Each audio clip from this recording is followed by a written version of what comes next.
Good afternoon, ladies and gentlemen. Welcome to TechGig webinar, our endeavor to empower techies. Today's webinar is an intro to PHP and database connection to create dynamic pages. We are delighted to have Ms. Mughal Rehana Muzawar, Head Technology at Undersoft Tech Consulting Private Limited. Mughal has over 12 years of working experience in software and web development. He has executed many projects in open source and Microsoft technology, along with some device-based development. He is involved in creating and managing high-performance, mission-critical, high-scalable systems. Mughal currently heads the technology team at Undersoft Consulting Private Limited. Gentlemen, this presentation will continue for next 45 minutes and we will take your questions after the presentation. In the meanwhile, you can post your queries through the chat pane available in webinar software. Without further ado, I introduce to our guest speaker, Ms. Rehana.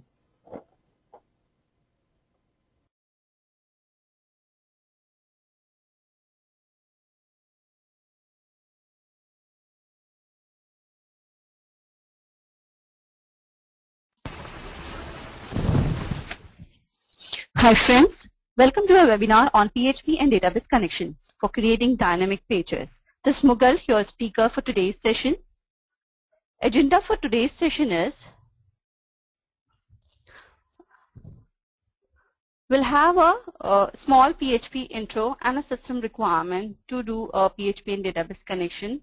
We'll see some basic of language just to brush up ourselves. PHP and MySql, why do we need it and what's the benefit of it? Managing data using MySql, like small functions, what all functions require when you connect to the MySql using PHP and all. And after, we'll develop a small database-driven web application, and then we'll see how to connect with the database and then insert the queries and populate the data from the database and all. So let's start with the PHP intro. PHP is basically stand for PHP Hypertext Preprocessor. It's a widely used server-side scripting language. It is an open source and cross-platform language that is available freely under PHP license and can be run on most of the operating systems. So it is platform independent. It is very simple to run and execute, but offers many advanced features. It's not only capable of working with web services, but also work with different protocols. PHP has a large feature set which includes built-in support for numerous databases. You take MySQL, MS SQL, Oracle, and many more. Networking supports file handling, zip archiving, protocols. It also supports OOPS concepts and an excellent set of built-in functions. PHP is also the oldest HTML embedded scripting language. It is a great way to implement template on your website. PHP applications are commonly found with the file name extension PHP. Sometimes it's all depend on the version as well. So PHP 3, PHP 4, PHP 5. And for including the libraries and all, we could just also have .inc, lib, module, etc.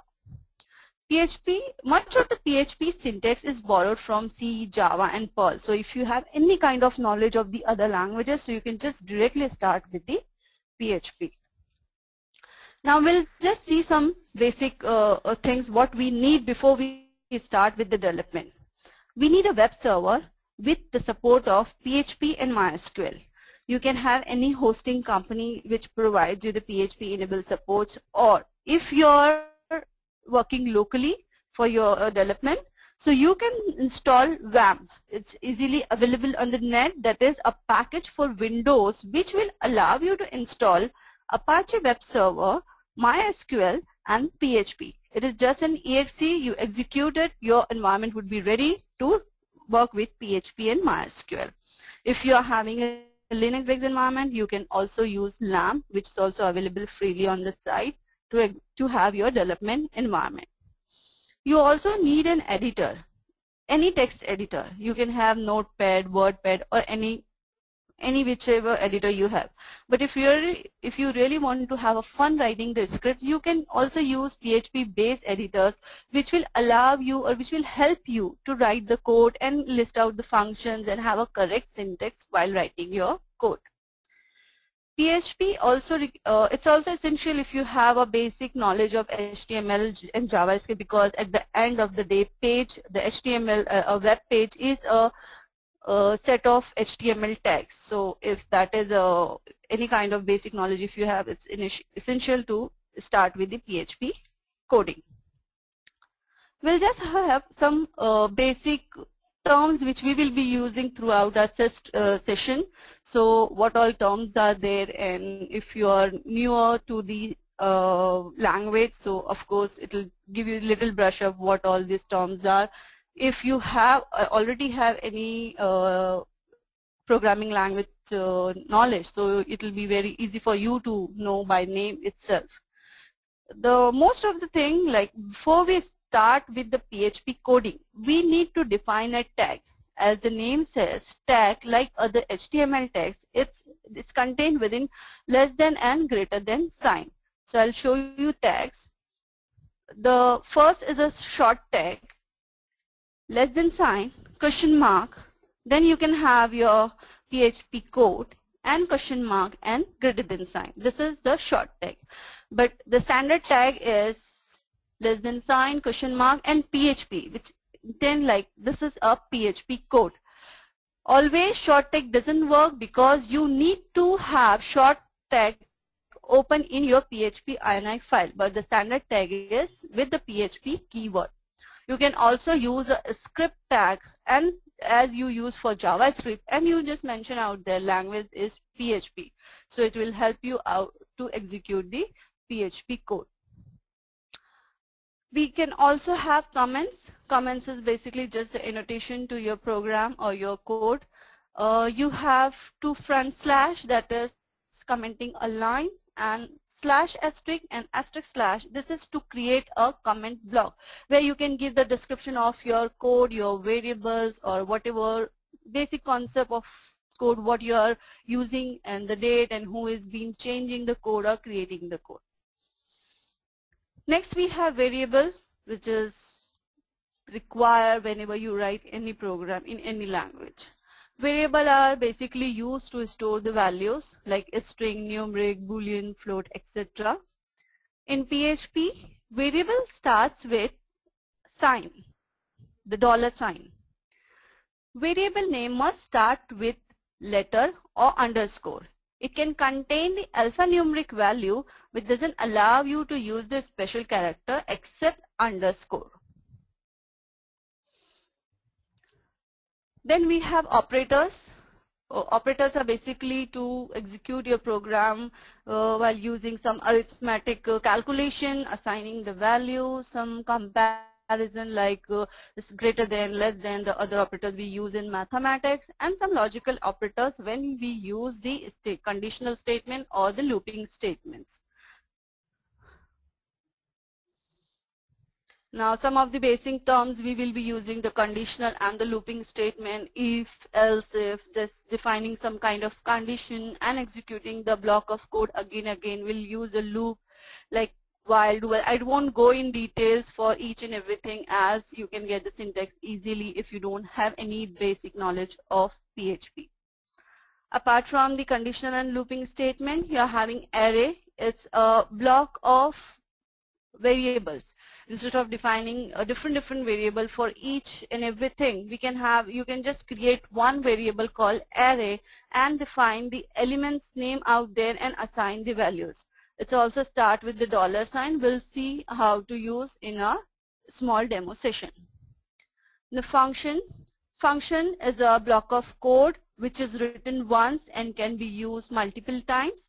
The syntax in PHP for creating a function is simple, like a JavaScript function, the function keyword, and then the function name, parenthesis, and the curly braces to execute the code within the given function block. Now including the files is essential when you have the libraries, when you create the templates and all. So we are going to use two functions, that is require and includes. The difference between require and includes: requires is give you fatal error when if your file is not exist, whatever library or whatever file you are including. If that is not exist, just stop your program out there.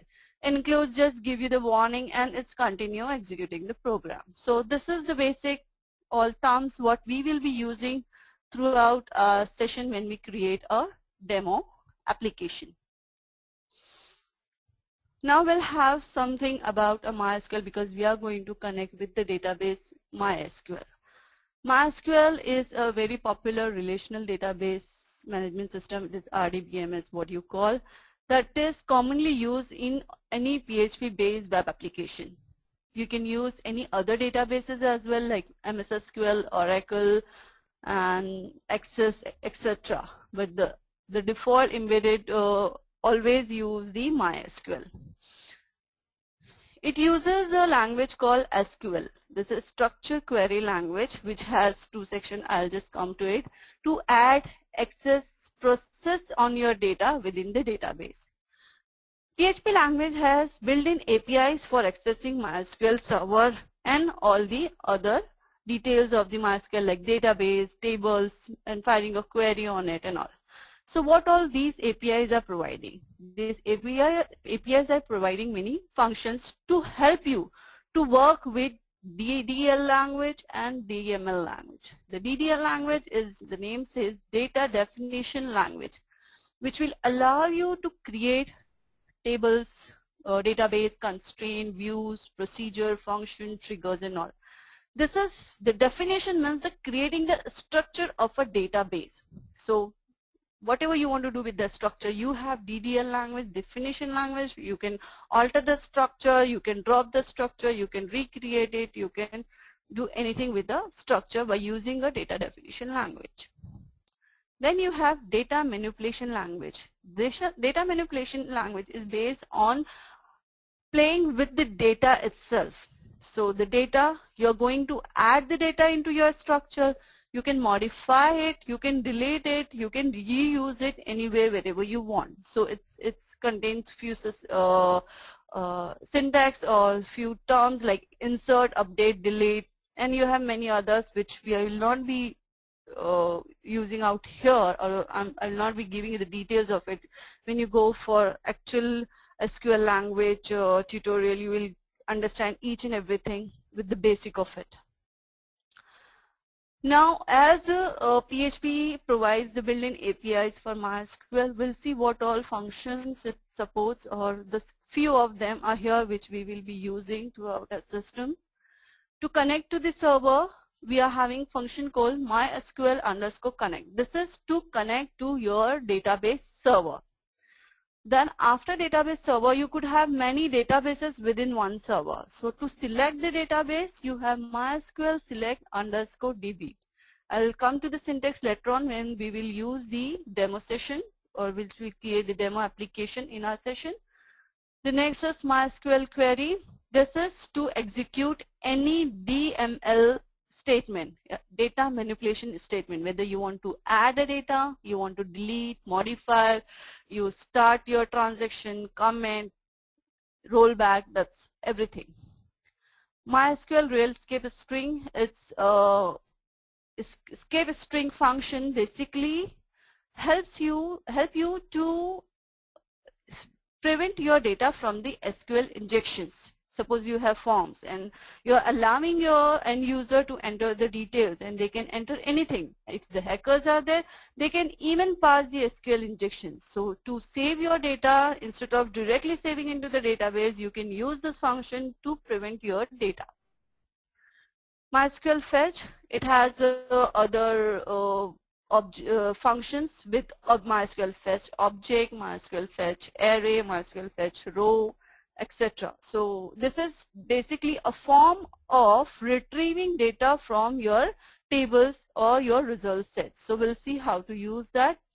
MySQL num rows, which will return you like number of rows fetched by your identifier. MySQL insert ID, when you have auto incremented column, that time you're not sending the auto incremented value. That time you will just pass the values which are essential to insert into the database. That time database will auto increment the primary key or the unique or whatever auto incremented column is there. So what ID is being inserted at that time, to know that we can use MySQL insert ID function, which will return you the latest inserted auto incremented ID. MySQL close, whenever you open a connection, you need to close to save your data, your database, and your server as well, because if there are too many connections, it will going to correct your database as well. So these are few functions of the API which we will be using. So I thought I'll just first introduce you with the functions, and then we'll just see when we'll start with actual development.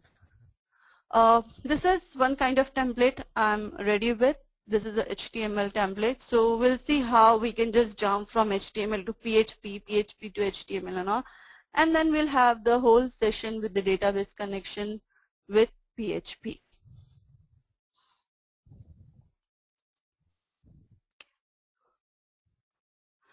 I'm having an editor. You can use any editor. As I said, Notepad, WordPad. I'm having a PHP based editor, so I'll be using that. As I said, I'll just show you my HTML page because you need some basic HTML and JavaScript knowledge for creating the web application. So this is my HTML page. So it's plain HTML with JavaScript validation and everything. It's ready. We'll use this. This is a small book house which stores the details of many online booksellers or books and the author and the description and all. So the small website which will allow you to add your books to with inventory. So here this is all the details of the book, and this is a small form which will allow an end user to enter the details. This is an HTML file. This is an HTML file. So this will not store a data into a database. This is just to take the request or details from the end user. Now we'll have this as a target and complete today's session by creating a demo application for you. Now, as I said, you need an environment where you can execute your PHP code. Now, in my environment, I have a local environment where I have installed WAM, which you can easily download from the internet and execute it. It is an executable file. After executing, it will just set up the whole environment. You don't need to do any changes. Just execute it, start it. So I'll first start my WAM server is running. So I can have my database. I'll just open,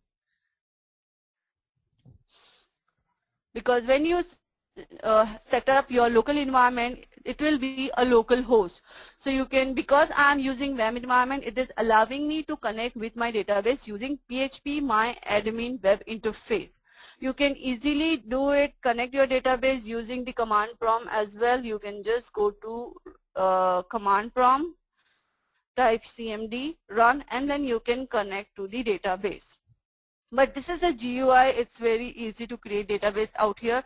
So I'll create my database. I'll click on databases. So it will allow me to create a database. I'll give a database name as book house right now.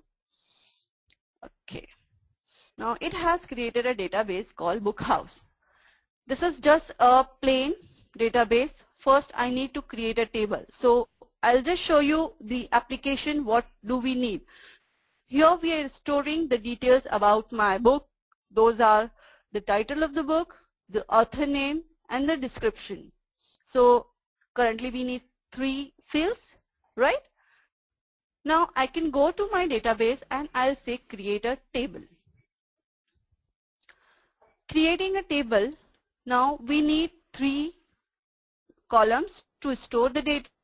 Here I can see there are 2 columns, so I'll say add more 2. Now here I'll be adding 4 columns. 1 column to store a unique identity or unique identification key for my table. I can give as book ID. Okay. Book ID, as the name says, we can have any alphanumeric values, but I'll take it integer out here, the default value. I'll make this ID as an auto incremented column, so I'll select this and also make a primary key. A primary key is basically later on you can use for the relationship for the foreign key and primary key relationship and create the relational database structure. But right now here I'm just creating a master book table on which I'm defining book ID as a primary key. Then we need to store other information as per our form. So I'll say title. Then we have author. Then we have description. Now these are just the name to the column. We need to define the type as well. Integer, we cannot use store title in my integer type of column, so I'll say varchar. Varchar accept maximum value is 255, but I don't think my title would be so long. I'll say 50 characters. My author name, again I can select 50 varchar. Description could be more than 50 or 100, and also I can say varchar 255 or 250, or I can have other type as well. We have long text, medium text, and binary, which is unlimited, blob. So depend on requirement, we can use what type of column we want to store the values. Now I am not making any changes to other setting of my column. I'm just don't allow them to insert the null value, so it is not allowing, and I'm keeping one column as a primary key and rest I'm just leaving as it is. So I'll just save my table.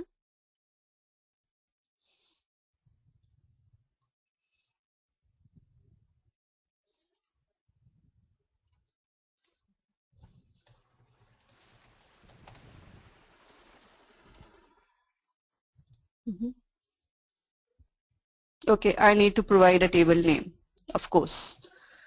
So I'll say my table name is books, which is storing the values of my each and every book. So I'll say save. Okay, it has created the table, a structure where I can store the details which have 4 IDs, book ID, 4 columns, book ID, title, author, and description. Let's play with our form. This is a plain HTML form. You can see the index.html. Now I'll create a PHP file using this HTML code, and then we'll have database connection, store the query into the database, retrieve the data from database. I'll use my editor. I have a PHP editor called codelobster. You can use any editor, PHP designer, you have notepad++, you can use netbeans, whatever you want. Freely available on the site or commercial as well. I'll first open my HTML file. Now when you install, make sure when you install the WAMP, you store everything into a www folder. A www folder, wherever you install your the WAMP application, in that it will show you where the www folder it is. You can directly go to your WAMP environment and you can say www directory. So that will just load where it is installed. It is installed in my C WAMP www. Now I have created a folder out here, book house, for my application, and in which I have this index file. So I'll just open that index file. This is a plain HTML and JavaScript file which is just having some validation and the static code. You can see all the information you see out here are the static values right now. We'll store this into the database which we have created right now. Okay, so now when I'm trying to store it, I'll first create a file for PHP. I have created a file. The beauty of the editor, it will just give you the PHP text where you could just insert the values anywhere, wherever you want. So I don't need it right now. I can just delete it, and I'm taking the whole HTML value as it is and putting into my PHP code. So let's save it.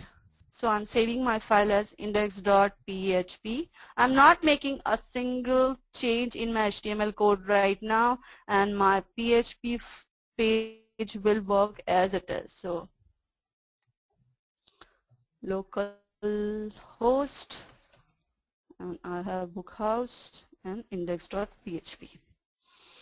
So this is a plain HTML right now, though it is in a .php file, but only the benefit of creating a PHP file is I can execute my PHP code. The beauty of the PHP code is you can embed it into HTML easily, and you can embed the HTML code in a PHP code, HTML tags in a PHP code easily. So let's see how do we do that. Now this is my form. My form is not having any action. That means I need to define here where my data is going to go. I can just leave this as it is and it will just call the same page again and again, or I can create a different file to save the data and then do the redirect and all. So I'll just create one more file out here. So we'll say book submit.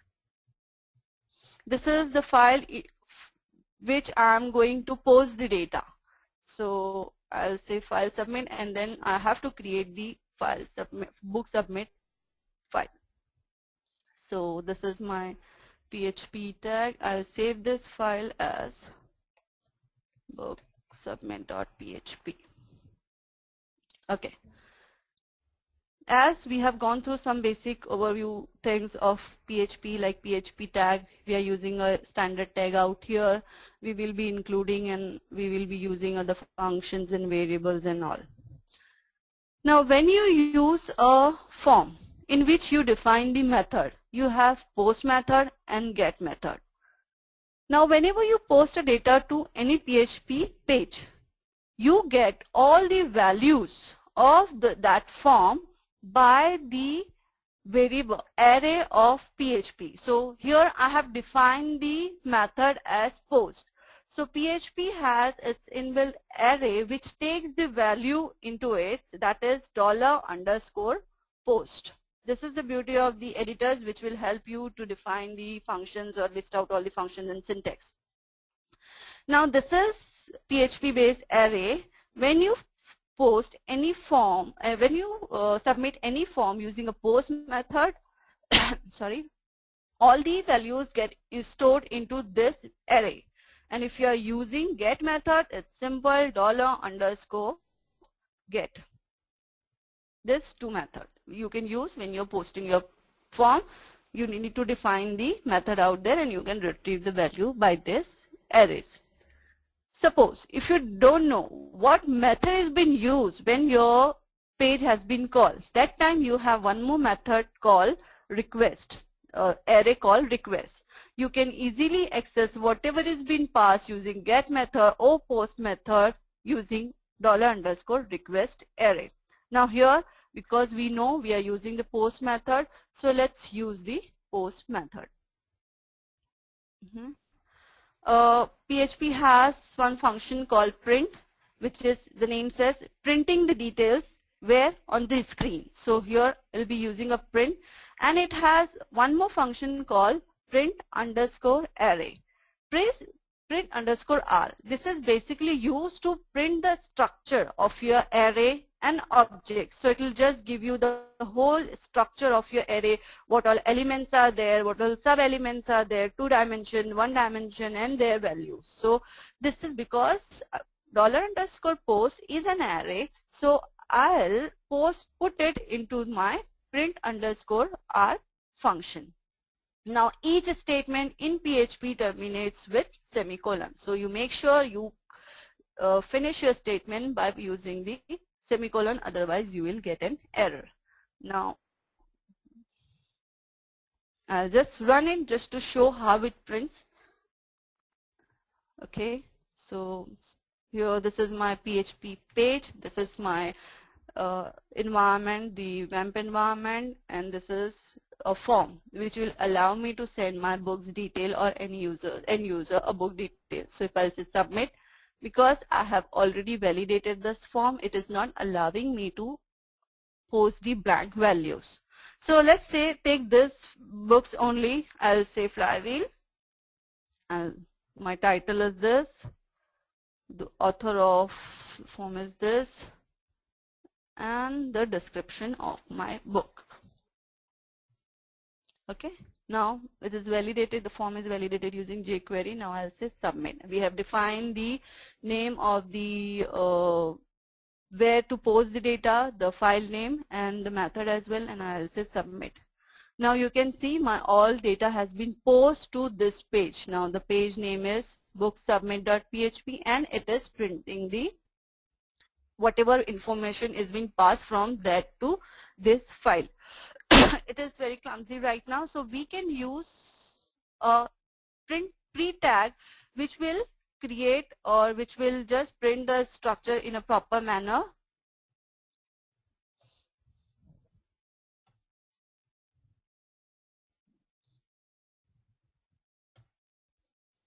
Okay, now if I'll see, it will print the structure in a proper manner. Like this is my array, the $post array, which has 3 elements: a title, an author, and a description. Because these names is basically what we have used in our form. So we have input, name, title. So the same name will pass to the $_post array or underscore get array. The same, whatever input name you are using, use radio button, you use file name, you use checkboxes or whatever. So that same name will get added as an element into the $post or $get array. That's the reason we are getting those title, author, and description name. If you define any other name out here, we will get same name out here. So that means we have posted the data and this file received the data. So we have data ready to store into a database. So let's see how to connect with the database and store all this information in the database and pull it out back. This is the file where we are getting a data. So we can just put a comment out here. As we have seen, we have a block comment, we have a line comment. So I'm using a block comment just to put this as a comment because we have used it. We can just remove it. You can put a single line comment to just create a query. Okay. Now here the first thing I need to connect to my database. I can directly write here the connect statement, but always when you are using a web application, a big system, so you should have libraries of your different required functions. Like database connection is not only once we are will be doing throughout the system, so you can create a library or a package to create the database connection string or code to have the database connection. So I'll do one thing, I'll create my configuration file out here to create the database, to connect to the database and close, and also I'll just create one more file, and in which I'll say I'll create a function. As we have seen, the syntax for the function is function. The name of the function, I'll say db_connect. This is, you can give any name, the parenthesis and then the curly braces to define the block. The same way I can have function db close. I have connected, so I need to close it. Fair enough. Now I need to give my database information out here, so I'll put database server information. Okay, what all information we require? We require first of all where the database server is. So I'm just creating some variables to understand what value we are passing, why we are passing, and how it is getting connected. Then I'll have db underscore or db name. I'll be giving the values. It is not going to be blank out here. db a user, because when you're using any kind of account, you need to have username and password. The same way the user will be having password. Okay. Now server, because I'm using a local environment, I'm giving a local host, but many times when you use hosting servers, they maximum time they install the database on the same server. So you just have to use local host. That means the database is on the same server. But it's very rare case. Sometimes you get the hosting companies which give you the different database and the code base. So there you need to define the database server name, either the IP or the particular name, whatever they will provide. You will get those easily from your control panel. Sorry. Now this is the database server name. Now what database? So when we have gone to the PHP MyAdmin, we have created one database called bookhouse and a table called books. So we need here a database name. So database name is bookhouse. Okay, I'm using a local environment. So my root user, my user is root. I have not set any password, otherwise you can just easily give the password ABC, whatever password you set, or you will get from your control panel or your WAMP environment. The first thing what we need to do is connect to our database server. So I need a database connection identifier which will store my connection where the database is being connected and all. So I'll say MySQL _ connect, the function which we have seen in the list of database connection API provided by PHP. Now the syntax for this connection is, first I need to define a server name. I can directly have a string value out here, or I can use the variables. So I'll say $db server name. Then after I need to say a username. So whatever username I'll store into my user. Then $db password. Now this function will request to my local host to connect to a database, the available MySQL database, the username and the password, by providing the username and the password. Now if there is any problem in connection with the database, what it does, it will just give you an error out there. So it will just stop running your program, but you will not come to know what's the problem, why it is not getting, why my script is not running or whatever.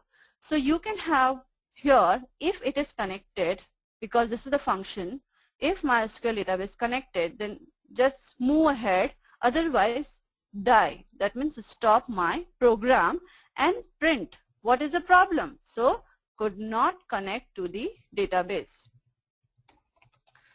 the server you can say.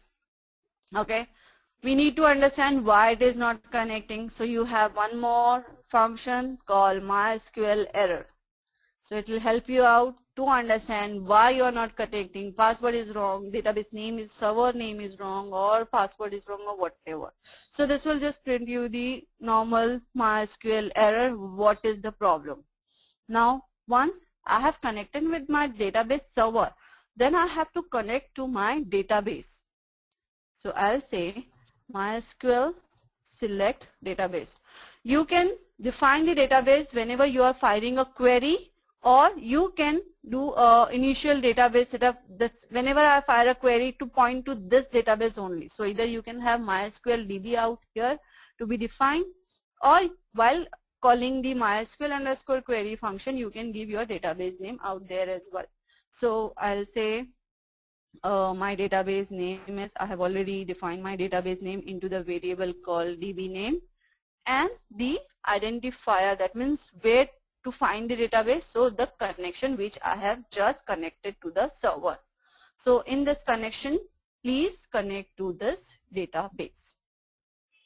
That's it. I've connected with the database. Now whenever you connect with the database, you need to close.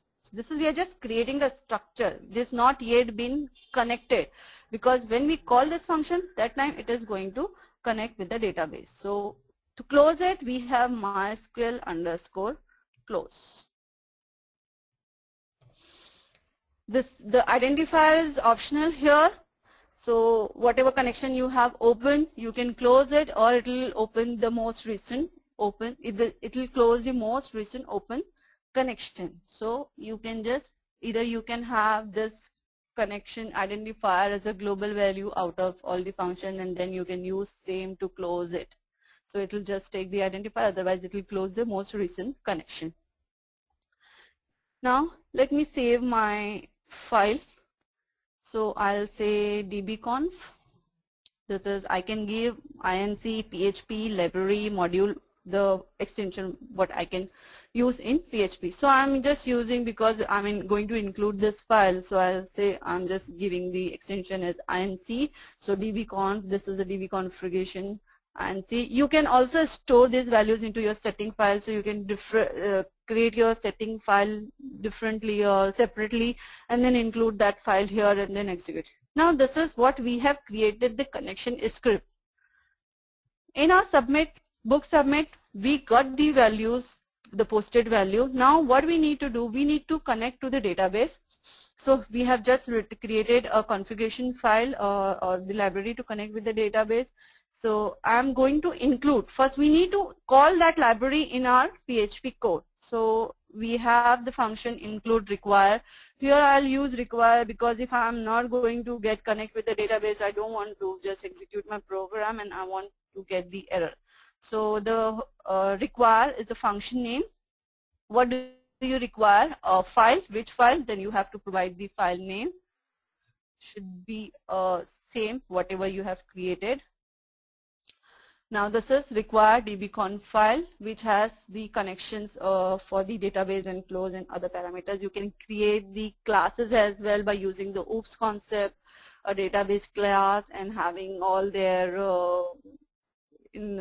functions and the methods to connect, and the same way what we have created. But right now we have just created a function for creating the connection and then closing the connection. Now here I'll just get rid of it. We don't need it because we have already received what all informations are there posted to my page. Now here I'll say, because I want to first connect to the database and I have created a connection into dbconf5 and included the dbconf5 here. So I'll say db_connect. Okay. I've opened the connection out here, so I need to close the connection. So I'll say db_close. So I have closed the connection as well. Now here, whatever information we have received, we need to pass it to the database. We already received, as you have seen on the browser. When we submit a form, it will just show what all information you have received in your page. So you can just play with that information in whichever format you want. You can save into the text file, XML file, you can save into the database. Now here we are targeting the database to connect and store the information. Now this, whatever we have done up till now was the DDL language, the defining the database, defining the table, and then connection and all. Now we will be manipulating with the database. So we'll be using some of the terms from the database manipulation language, that is insert, update, delete, or whatever. Now here first we need to add this data into the table, then only we will be able to retrieve it. So I'll first create a query variable to create my query to store into the database. So I'll say insert, this is the syntax for the insertion, insert into the database, the table name. My table name is books. Insert into the table name and then the field. So I'll say the field name first is title,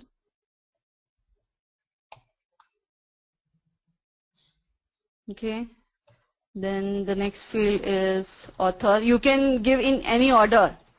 It's not like because we have created first title, we need to give title. You can give in any order, but whatever order you are giving the fields out here, the value should be in that order. So next is description. Okay, so the insert into table name, the fields and the values. Okay, we have already received the value, and these values are the character values or varchar values. So varchar value has to be inserted using a quotes, a single quote or a double quote. Okay, now here now where are my values? So first I have to store my values. I can directly use my $_post and then the element name out here. But because of be aware of the SQL injection and then prevent your data from the SQL injection, I'm going to create some variable which will just filter out the past data and store into it, and then I can pass those value out here. So the first is title. So I'll say title variable. We can create array as well, but I'm just creating the name specific, the values which we will be storing. So I'll say now we will be using MySQL real escape string function, which will help you to filter out your data from the SQL injection, the quotes, the slashes and all. So what I want to filter the data which we have received from the post. Okay, this is an array. Now accessing the array is the array name and then the element name. Now here the element name is title. The all three elements we receive from the post method or from the form. So this is storing a title. Same way I'll create the variables for author. So the element is author, then description, and then the description. Now I have filtered out my past values using this form and store into these variables. Now these all values I have to pass here. Now I'm assigning the values using the double quotes. Double quotes is basically search for the variables and convert the values and store into the other variables. So I can directly assign the name of the variable out here, $title, $author, or I can use, if I'm using a single code in at the starting only, then I can use a concat operator. Concat operator is basically connecting to a string. So my concat operator is a dot. So I'll say concat this is string with some string out here and then is a string. So I'm going to define my other variable, that is description. So you can either directly, if it's a variable, you can directly give the variable name within your parameters or the values. Otherwise, you can just use a concat operator and that will help you out to concat the values and create a query or whatever value you want. Now, here we have created a query, we have filtered out the details. Now we need to store into a database, so a table. So the thing is, I'll say $record set for insert statement is MySQL underscore query. Okay. Now I can directly pass my query here, or I can create a variable and pass a string variable out here. So this is the query. Now I need to see whether it has been passed or it has been executed properly or not. So we'll just see in our program if any syntax error or any error or anything it's holding to insert it. So if it is being executed, if it will execute it properly, it will just return you true value and it will check into the conditional statement, and then we can just have the execution of the further program. Or we can say like if not, if it fails, so print something, or could not store the value, or whatever, could not store the value. I'll just write could not store the values, or the book details, or contact your system administrator, or whatever. But if it is storing a value, so I'll say print book added successfully.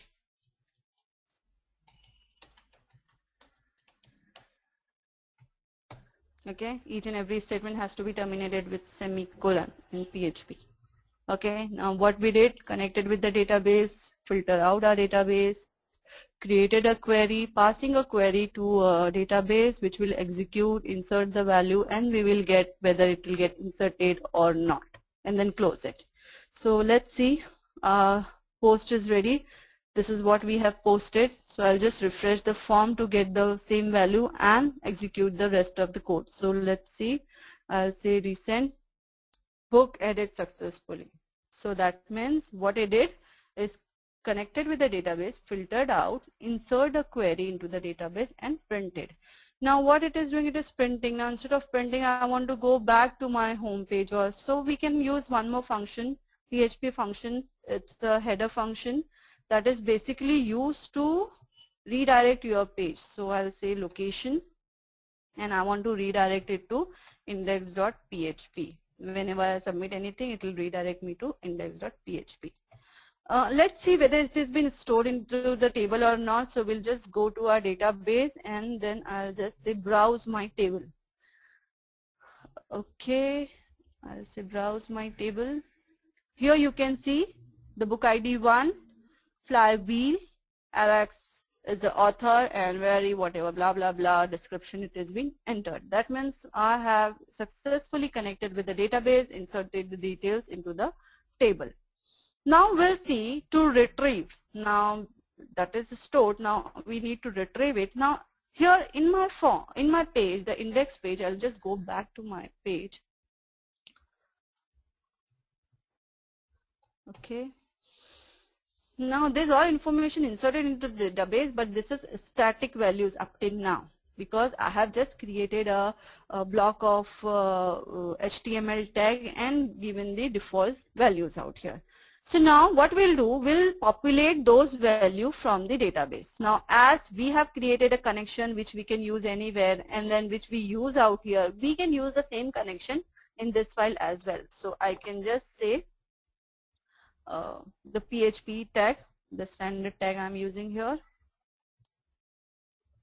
Okay, now I need a file required, or I can say include, because if my database is not running, so at least I want that static values to be printed if my user is coming to the page. So I can just say include or require. This all depend on your requirement. So what is the file name is dbconf.inc. Cool.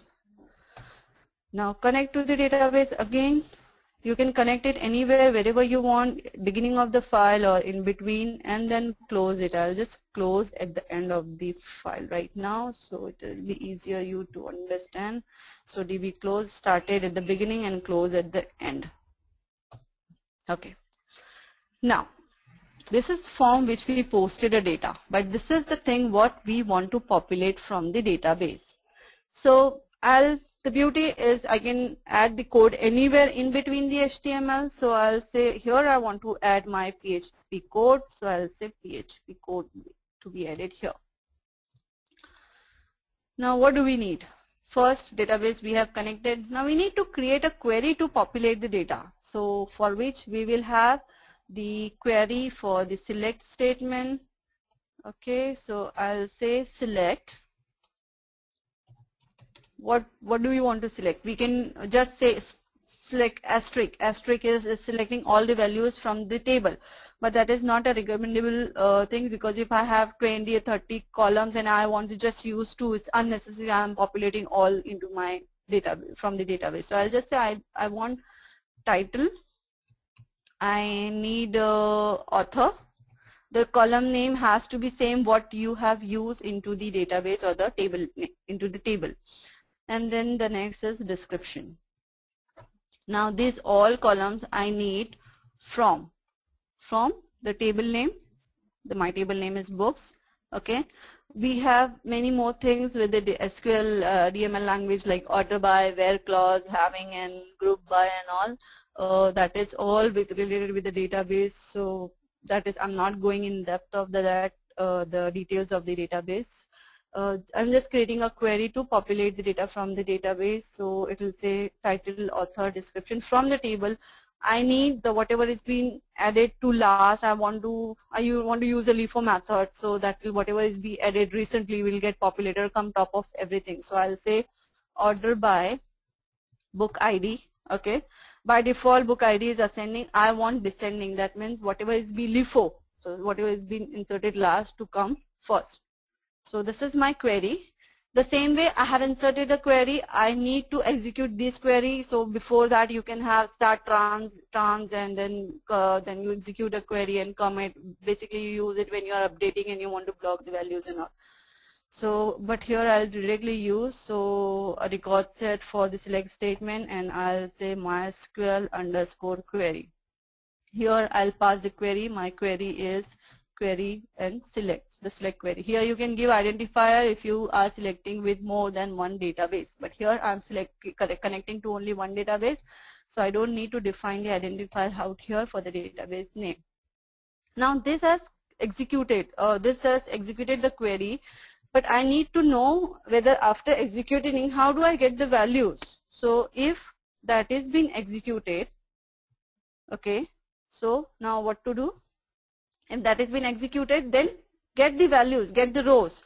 So I can use a while method, while $rowbook, that means each book, get, where to get, from MySQL fetch object. Like as we have seen, we have object, array, row, many more ways to retrieve the data from the record set. I'm using here object, or I can use array like we use into the $_post. And here the record set name, result set. Okay, now this is what will execute, that what will do, it will just populate the data from your table, all the books name, and fetch one by one. But after fetching it, what do we need? We need to display in this format. So what I'm going to do, I'm going to use the same HTML structure from here to here. So if anything you want to put on the screen in PHP, you are using print command. You can also use echo function, which is basically the statement to print the things. So here, and whatever you want to print, it should be in a single or double quotes. Now, the HTML tag I'm using here having the static value, so I don't want the static value. We want to populate it from the database. So I'll just get rid of all these static values. I don't want this. I want whatever is being inserted in my database to get populated out here. So here I have all the tags close. Okay, one tag I'm missing out here, so I'll say div close. So I'll just edit the text out here, the HTML tags out here to populate my data. Now, because whatever it has been fetching, we are storing into this array, the row book array. So I can fetch the values by row underscore array, row book, and that we can do it using the again concatenation operator, that is dot and the dot to again connect to the next string. So here dot and then $row book. This is an array, so I need to know the element name. So element name would be the same as our field name into the database. So here my first thing is title. Now this is the first element. The same way I'll be having the second element and the third element. Okay, I'm just correcting the HTML tag because I just copy paste it and remove some value. Okay, so here the next is author and then the next is description. So these are the values which we are connecting, populating from the database and printing on the screen. Now I'll just commit this part. Okay, so when you see the form, okay, so let's go back. This is having some static value. I'll say refresh, and this should populate the values from the database. There could be some problem that it's not populating the values. So I'll just execute my query on the database and see what error it is giving, or I can just print the error out there as well. So I'll just say, okay, there is one error from, okay.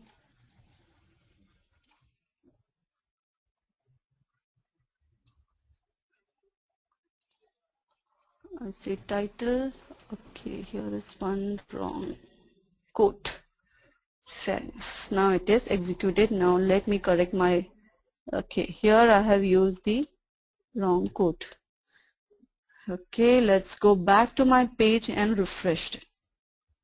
Here is the value which you have inserted into the database. I'll just add one more value which will go to the next page, store into the database and redirect back to this page. So let's take the value from our HTML page. So I'll open my HTML page out here. I'll open in a different browser so I can switch it easily. Okay, here it is. So I'll use the tiger, a true story. Let's go and store into the, use the same form. We can use, if you are aware of the JavaScript and jQuery and all, you can easily use the jQuery instead of redirecting the page and doing all these things. The author name and then the values, the description of my book. Okay, now submitting, it will get submitted to the database and redirect to the same page. Now here is the latest one on the top of the thing. So what it does is just populate the value, store into the database, and come back, redirect the page to the index page and populate the value from the database. So this is coming from the database. The same way you can populate the most popular, most recent one, and then all the other sections of your page. So this is just storing the value instead of having static value and manipulating your HTML page again and again. Then you can have just put data into the database and then populate from the database. That's it. Thank you very much.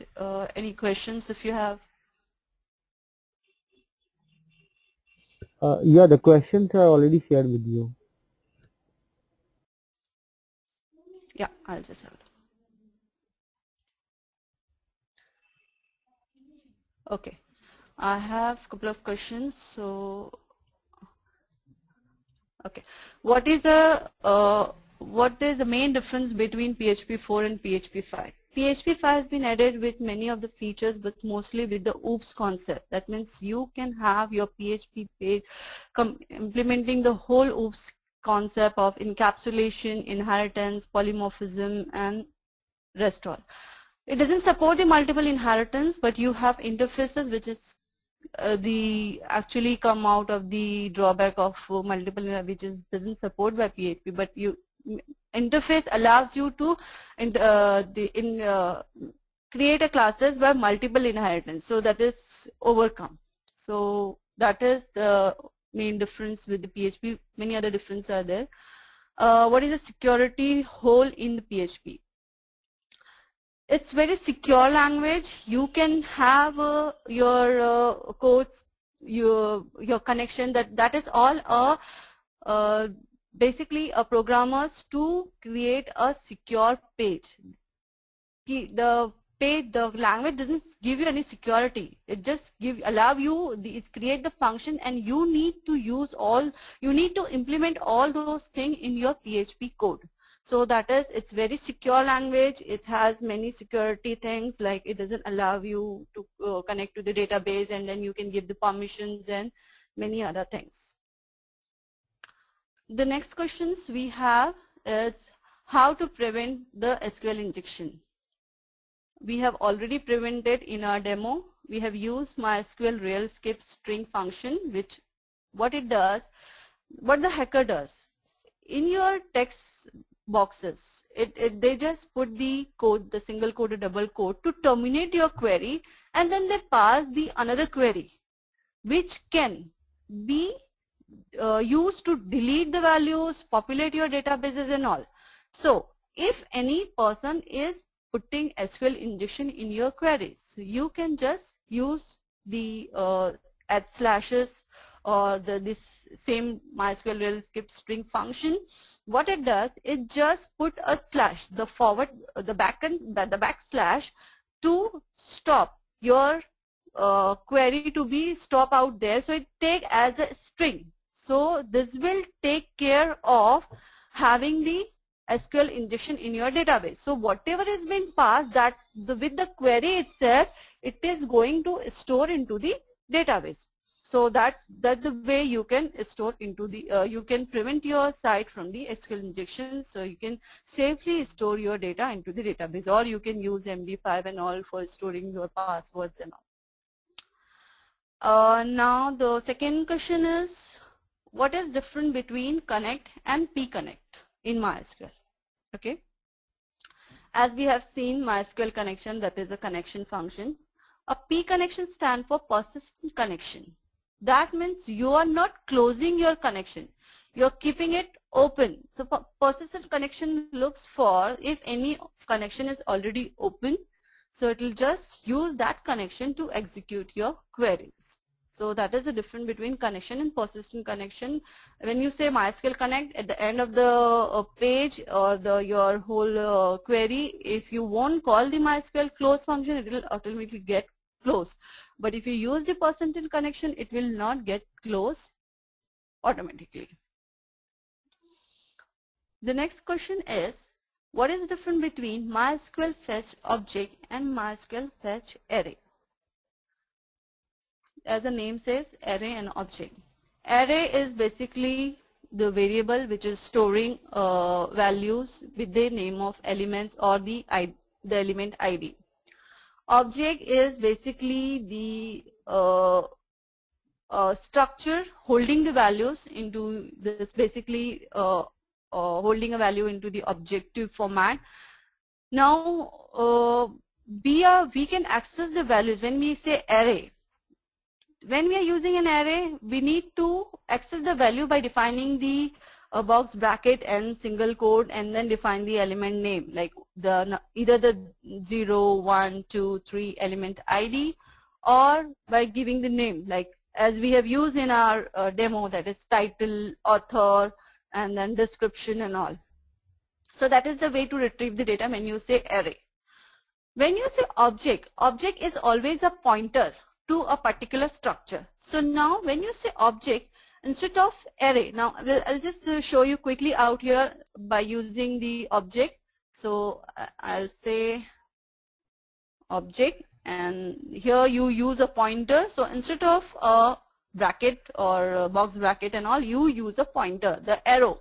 So you're pointing to the object, and the property of the object is title. So we need to get the title and then the author. So this is the way when you use an object. So the format of storing or retrieving the data from the database is different. When you the fetching the data from the record set is different. So this is what I have fetched in the form of object, and object is giving the property. So this is the property what we are accessing from the object. So I'll just save it and go back to my page. Okay, and refresh. Okay, it is still giving me the same value, and because it has been retrieved into the object format, and we are getting the properties from the object. Next I have is, okay, what is the use of MySQL num rows? Okay, suppose you're not fetching all the records. MySQL num rows is same as SQL count asterisk and then the whatever query from your table name and then the rest of the information. Instead of executing two queries, one is to retrieve all the values and one is to retrieve the number of rows fetched. So you can use MySQL num rows, which will give you how many records has been fetched by a previous query. So I say select title and blah blah blah. So then after executing MySQL query, if I say MySQL underscore num rows, which will return you the numbers, the 2, 3, 0, 4 or whatever. So whatever number of record has been fetched by a query, the MySQL num rows will give you that number of records.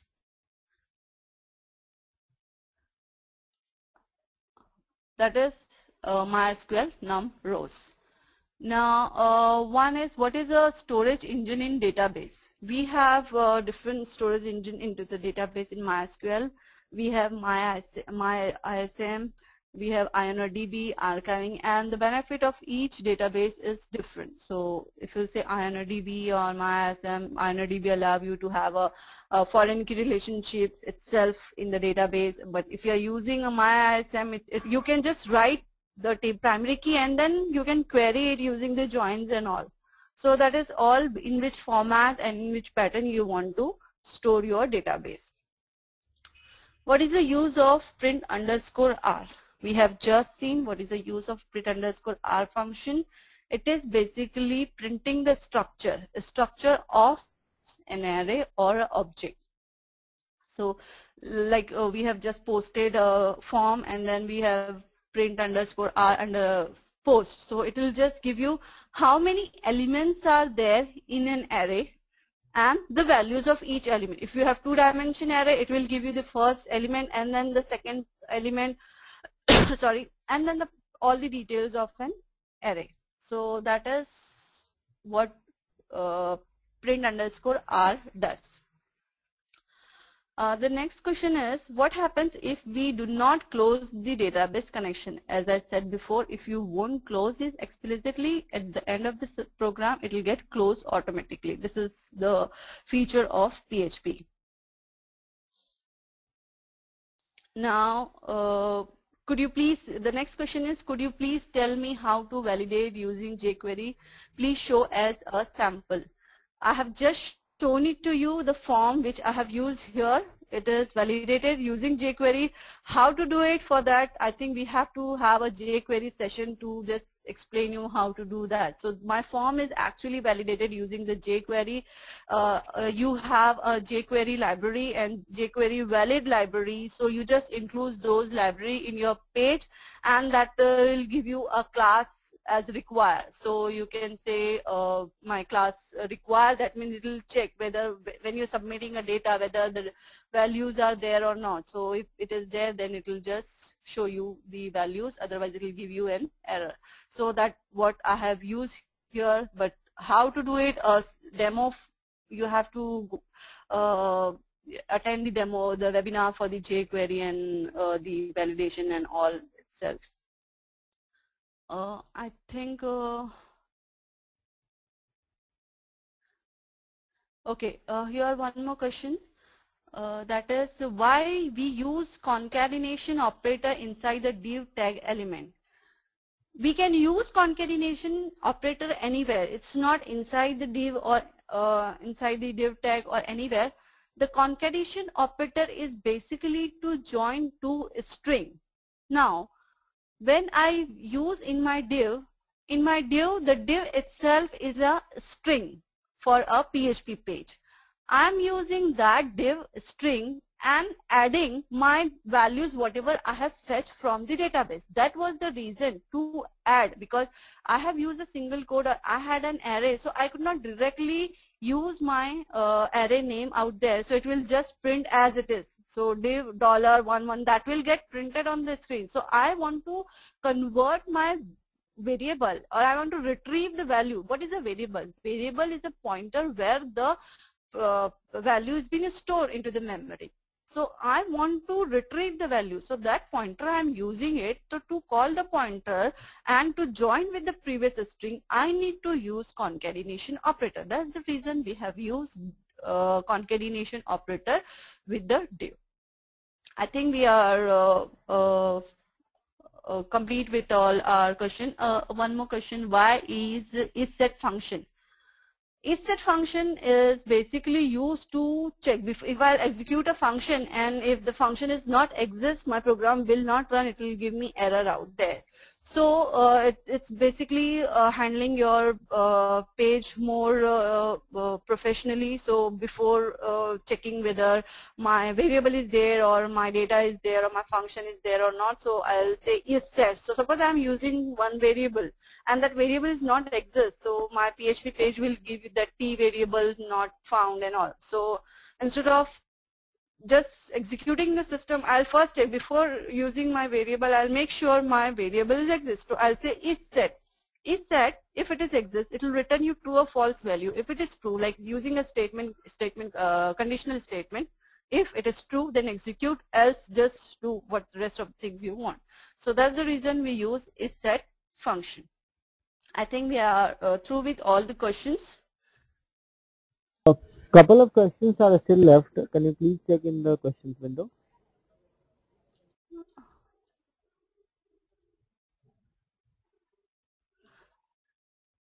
Okay, one more question is there. What is the best framework for PHP development and how to learn them? PHP development has many of the framework like CodeIgniter, ZenPHP and PHP Cake and many more. It's all depend on your requirement and what benefits and the things the framework provides. So you can go any which way, but if you want to go with the Zen, the main best framework, that is a Zen framework of the PHP, which is using the MVC architecture. So you can use it.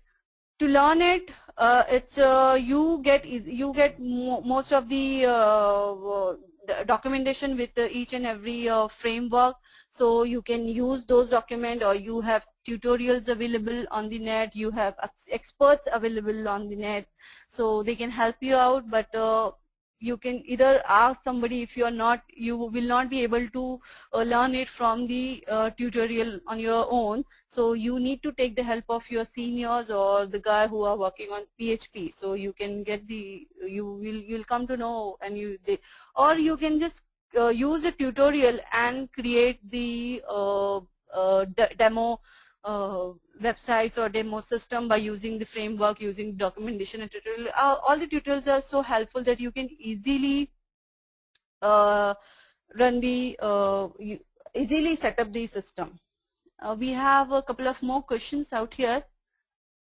It is possible to use Oracle and SQL DB at once. Yes, it is possible because PHP allows you to connect to multiple databases and on the multiple servers as well. So you can connect to SQL, Oracle database and SQL database at once. So it is possible.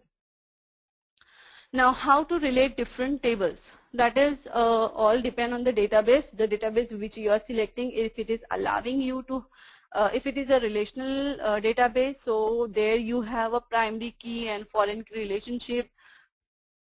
How do you relate? Suppose you create table A and B and C. Table A is a master table, and table B and C is a child table. B is having some information and C is having some information. So the way we have created book ID is a primary key. So that is primary key you can refer into the child table. So the master table is a book, and then you can have the other information like topics and the pages and whatever. So the main book ID would be the primary key to link with the other table. So that in the other tables you will be having a book ID which will referring to the book ID of the books table. So that way it will get connected. And if your database is supporting the relationship and all, you can have foreign key directly, which will foreign key means connecting to the particular relational database, the parent and child information. Now, the other question is, can we use multiple query in PHP? Like select and insert. Of course we can use it because one page require number of queries depend on your each section. Here we have just created one section to display the values. So that the same way I said that you can write the query for most popular, most recent and most viewed, and this is just a one information we populated. You could have other things like authors detail, or if you go any other kind of site. So in home page itself you get so many information. So for each and everything you need to have multiple queries. So of course you can have n number of queries. The next is how are pages generated dynamically during login on social networking site, etc. They are not generated automatically. We need to just write same kind of queries after login, and because the execution of the system is so fast in just fraction of second that after login it take your ID and then it's fire a query on the different sections to retrieve the value like your friends, your posts, your photos and all. So all these things are coming from the database. Okay, or from the cache. Or cache is created using the database. So all these things are coming from the database in fraction of second, that the moment you are logging, it is all getting executed and populated in the database. So that is how fast your server is, the database server, your code base server. So how fast your server is, that will just get populated that quickly on your networking or social sites. So that's the way it gets populated. The next question is, how to link one page with another. You can like the one way which we did, we have used the require function. We are calling another page within our page. So the same way I have called the require function to get the value, the functions to connect to the database. The same way we can have a template based files, like suppose in one PHP file, or we can have the section which will print the header. The second file will have the footer, or then the left and the right. So wherever you want, you just call a require include function. That file data will get populated within your file. So one PHP file with another PHP file. So you can have a HTML file, you have PHP file, but if you're populating the data from the database, so you need to have a PHP file. So that's the way you can have other files to be included in one PHP file. I think we are done with all the questions.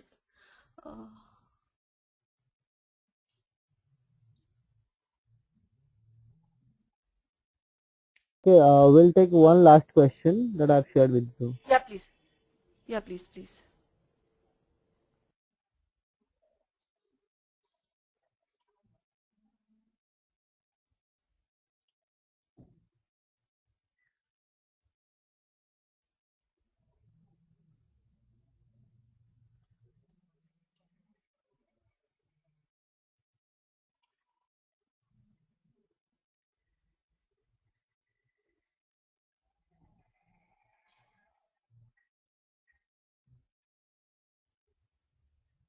Okay, one more question is here. What is different between print and echo function? Echo. Both are the statement. Print takes a single value. So whether you concatenate the other strings and pass the values, or you just pass a single value by storing into the string. Echo statements takes a multiple value. That means you can say echo some value, comma, and values in comma and all. So it will just print all the values. But print is some statement, or you can say function. Print you can also use with the parenthesis. So within parenthesis you will pass value. So if it's only take one parameter, and that's print the value. The functionality of both the statements are same. Echo is faster than the print. So but it's just the time fraction of seconds. So the main is take a multiple values.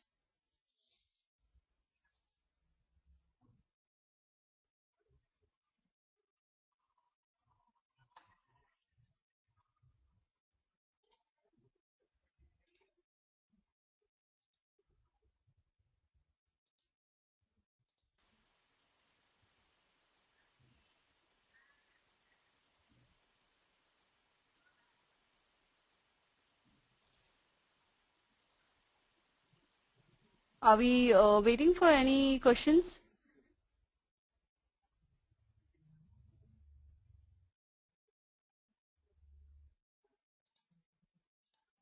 Yeah, I think we can conclude the session now. Okay. Okay guys, thank you very much, and hope you have learned something for the database connection, and you just keep moving with the PHP and database. Thank you very much.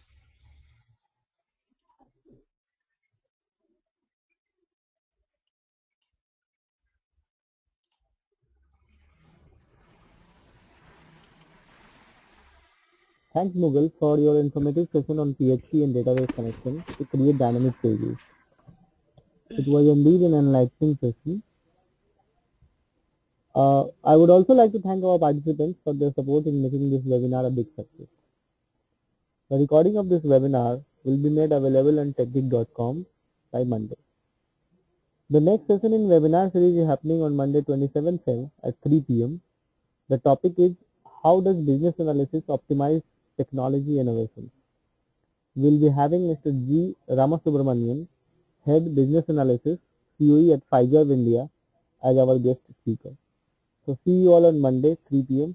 Thank you.